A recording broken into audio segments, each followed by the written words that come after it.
तुम सबसे पहले इन इंद्रियों को सुधारो, वश में करो। ये ज्ञान विज्ञान का नाश करने वाले महापापी काम को अवश्य बलपूर्वक मार डाल। भगवान आदेश का ज्ञान विज्ञान नाशनम पापमानम प्रजहीनम। पापमानम केवल पाप ही कराते हैं, पाप से पाप ही बनता, कभी पुण्य नहीं होता, ध्यान रखना। धर्म पूर्वक जो कमाया जाता है उससे पुण्य होता है, पाप पूर्वक कमाई से कभी पुण्य नहीं होता, चाहे सबका सब लुटा दो जाके। वो जिस जिसकी बुद्धि में जाएगा उसकी बुद्धि भ्रष्ट करेगा और उसका पाप उसको लगेगा जिसने दिया है। पाप मानम ही प्रजहि, काम संपूर्ण पापों की जड़ है। काम उत्पन्न होने पर केवल पाप ही पाप बनता है। आगे चल करके ये काम इतना ढक देता है कि वो राक्षस हो जाता है, उसको समझे में नहीं आता है कि मैं कर क्या रहा हूं। जो आजकल समाज में धीरे धीरे आसुरी प्रवृत्ति फैल रही है, विवेक को ढक करके अंधा बना देता है काम। पूज्य जनों में, पवित्र संबंधों में भी मनमानी आचरण होने लगते हैं। उसको एक ज्ञान ही नहीं रहता कि मैं पाप कर्म कर रहा हूं। महापतन पातकी स्वरूप उसका हो जाता है जिसको काम अपने अधीन कर लेता है। इसलिए भगवान कह रहे हैं इस महापापी को अवश्य मार डालो। अर्जुन, जैसे कुछ लोगों की सोच, सत्संग सुना तो लगा गृहस्थी मार्ग ठीक नहीं, चलो छोड़ देते हैं। दो मार्ग हैं भगवान के ही बनाए हुए, एक निवृत्ति मार्ग, एक प्रवृत्ति मार्ग।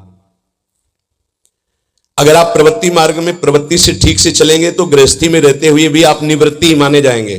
कैसे? जैसे सबसे पहला आश्रम है ब्रह्मचर्य आश्रम, सबका, चाहे गृहस्थ हो चाहे विरक्त हो, पहला आश्रम ब्रह्मचर्य आश्रम है। कुछ ब्रह्मचर्य आश्रम से नैष्ठिक ब्रह्मचर्य को चले जाते हैं निवृत्ति मार्ग में, और कुछ ब्रह्मचर्य आश्रम से गृहस्थ आश्रम को चले जाते हैं, पर सबसे पहला आश्रम ब्रह्मचर्य है।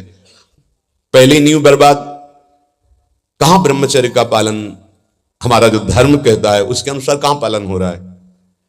जब तक पाणी ग्रहण संस्कार विवाह नहीं हुआ तब तक ब्रह्मचर्य का आदेश शास्त्र में वो असमर्थ हो गए। आज अगला गृहस्थ धर्म, जिससे पाणी ग्रहण किया आजीवन उसी के प्रति भाव रखना। संतानोत्पत्ति धर्म रूपी काम, आगे चलकर आपको वैराग्य हो जाएगा, अपने आप वैराग्य हो जाएगा, भोगों से वैराग्य हो जाएगा, क्योंकि धर्मो रक्षति रक्षिता। आप धर्म से चल रहे थे, इसलिए तीसरा मार्ग वानप्रस्थ।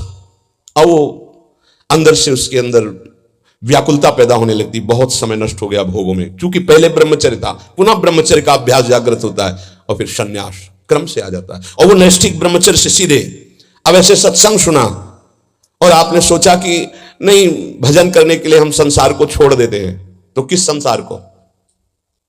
बहुत ध्यान देने का विषय, किस संसार को? बोले इसको नहीं, इसको नहीं, इस संसार को।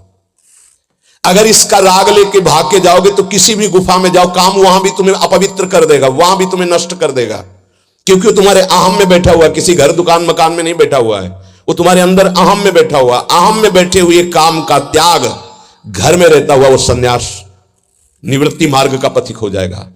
और अगर अहम में काम बैठा हुआ है तो गुफा में बैठा हुआ भी वो प्रवृत्ति में उतर जाएगा काम की। ये बड़ा सूक्ष्म विषय है।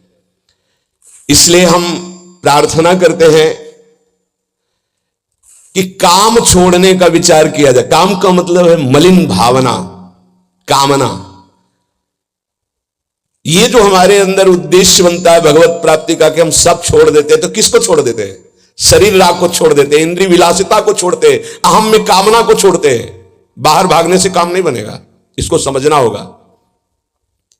अगर कामना छूट जाए तो सब ठीक हो जाएगा। जब मनुष्य कामना रख करके कोई भी वेश धारण कर ले, कहीं भी चला जाए, तो काम उसे भ्रष्ट करता ही है।